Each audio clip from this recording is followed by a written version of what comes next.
BNP chairperson ও সাবেক প্রধানমন্ত্রী খালেদা জিয়ার শারীরিক অবস্থা সংকটাপন্ন হলেও স্থিতিশীল রয়েছে। তিনি চিকিৎসক ও নার্সদের নির্দেশনা অনুসরণ করতে পারছেন। হাসপাতালে খালেদা জিয়াকে দেখতে যাওয়ার পর বিভিন্ন রাজনৈতিক দলের নেতারা সংবাদ মাধ্যমকে একথা জানিয়েছেন। দেশি বিদেশি চিকিৎসকদের নিবিড় তত্ত্বাবধানে বেগম খালেদা জিয়ার চিকিৎসা চলছে। গতকালের চেয়ে আজ তার শারীরিক অবস্থার উন্নতি হয়েছে বলে জানিয়েছেন মাহমুদুর রহমান মান্না। দুপুরে এভারকেয়ার হাসপাতালে বেগম খালেদা জিয়ার চিকিৎসার খোঁজ খবর নেওয়ার পর এসব কথা জানান তিনি। বেগম জিয়ার চিকিৎসক চ্যানেলে রয়েছেন চীনের বেশ কয়েকজন বিশেষজ্ঞ ডাক্তার।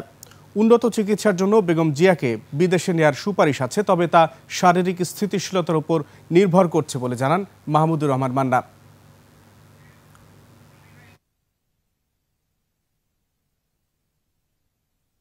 ওনাকে সরাসরি দেখবার সুযোগ নাই, আমার সাথেও দেখা হয়নি, কিন্তু আমি ডাক্তারদের সাথে কথা বলে যেটা বুঝেছি, বর্তমান সময়ে তার ব্যাপারে সর্বশ্রেষ্ঠ বা সর্বোচ্চ কেয়ার নেওয়া হচ্ছে। দেশ বিদেশের ডাক্তাররা প্রায় যারা নাম করা এই বিষয়ে তারা সবাই তাকে নিবিড়ভাবে পর্যবেক্ষণ করছেন। অলমোস্ট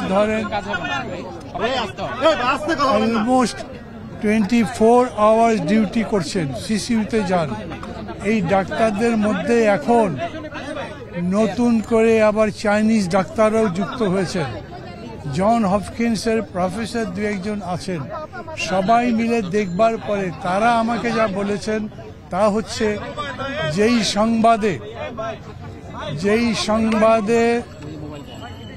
সংবাদে সবার মধ্যে উদ্বেগ সৃষ্টি হয়েছিল, পরিস্থিতি তার চাইতে কোনো রকম অবনতি হয়নি। উনি স্টেবল আছেন। তারা কোনো আশাবাদের কথা বলছেন না, কিছু বলছেন না, কিন্তু বলছেন গত কয়েকবারের মতো যেরকম তিনি খুবই ক্রিটিক্যাল অবস্থা থেকেও আবার ফিরে এসছেন, উনি ক্রিটিক্যাল অবস্থা থেকে স্টেবল হয়েছেন। ভবিষ্যতের জন্য দোয়া করবেন আপনারা। দর্শক, এভারকেয়ার হাসপাতাল থেকে যুক্ত হচ্ছেন আমাদের সহকর্মী সোহেল সামি। সামি, বেগম খালেদা জিয়ার শারীরিক অবস্থার সবশেষ কি খবর আছে আপনার কাছে, বিস্তারিত জানান।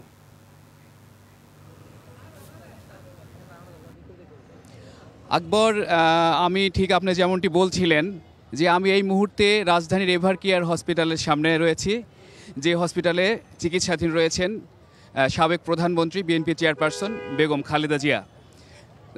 তার চিকিৎসার ব্যাপারে আমরা সর্বশেষ যে তথ্যটি পেয়েছি সেটি হলো যে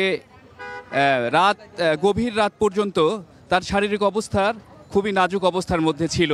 তিনি কথা বলতে পারছিলেন না এবং তেমন তার শারীরিক অবস্থা উন্নতি হচ্ছিল না। তবে রাত 3টার পর থেকে তার শারীরিক অবস্থার কিছুটা উন্নতি হয় এবং তিনি সবাইকে অনেকে চিনতে পারেন এবং কথা বলতে পারেন, এটা আমরা বিশ্বস্ত সূত্রে জানতে পেরেছি। তো আপনি যেমনটি বলছিলেন যে আমরা এখানে আমাদের সূত্র থেকে আমরা জানতে পেরেছি যে বেগম জিয়ার এই চিকিৎসা একটা টিম করে করা হচ্ছে, যার সাথে দেশি বিদেশি বিভিন্ন বড় বড় ডাক্তাররা সম্পৃক্ত রয়েছেন।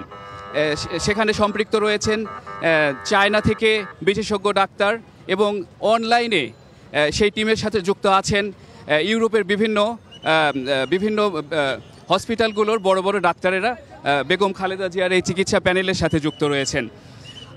আমরা এখানে আজ সকাল থেকে আমরা দেখতে পেয়েছি যে 3 বারের প্রধানমন্ত্রী বেগম খালেদা জিয়াকে দেখতে এবং তার শারীরিক খোঁজ খবর নিতে বিভিন্ন নেতাকর্মীরা, বিশেষ করে বিএনপি নেতাকর্মীরা এবং বিএনপি সহ অন্যান্য রাজনৈতিক দলের নেতাকর্মীরা হসপিটালে ছুটে এসেছেন। আমরা দেখেছি বিএনপির নেতৃবৃন্দুর পাশাপাশি এনসিপির একটি প্রতিনিধি দল, তারা বর্তমানে এখন হসপিটালের ভেতরে রয়েছেন এবং তারা বেগম জিয়ার শারীরিক অবস্থার খোঁজখবর নিচ্ছেন এবং আমরা আশা করছি যে তারা খোঁজখবর নিয়ে এসে আমাদের সাথে কথা বলবেন।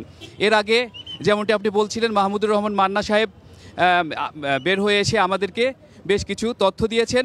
সর্বশেষ তাদের সবার সাথে কথা বলে আমরা যেটা বুঝতে পারছি যে বারবার যেরকম বেগম জিয়া অসুস্থ হওয়ার পরও আবার আমাদের সবার মাঝে ফিরে এসেছেন, সুস্থ হয়েছেন, তারা সবাই আশা করছেন যে বেগম জিয়া এবারও সবার দোয়ায় এবং আল্লাহর রহমতে আবার সুস্থ হয়ে মানুষের মাঝে আসবেন এবং তার স্বাভাবিক জীবনযাপনে ফিরে আসতে পারবেন।